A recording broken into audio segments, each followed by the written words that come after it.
Hi guys, welcome back to another tutorial video. So in today's video I'll show you how to enable biometric login for the ENBD X app.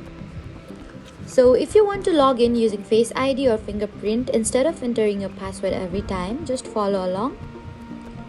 First, open the ENBD X app and log in using your username and password. Next, tap on your profile and settings section. After that, go to security. Now scroll down and open permissions.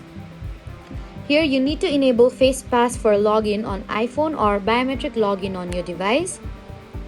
Your phone will ask you to confirm using Face ID or fingerprint.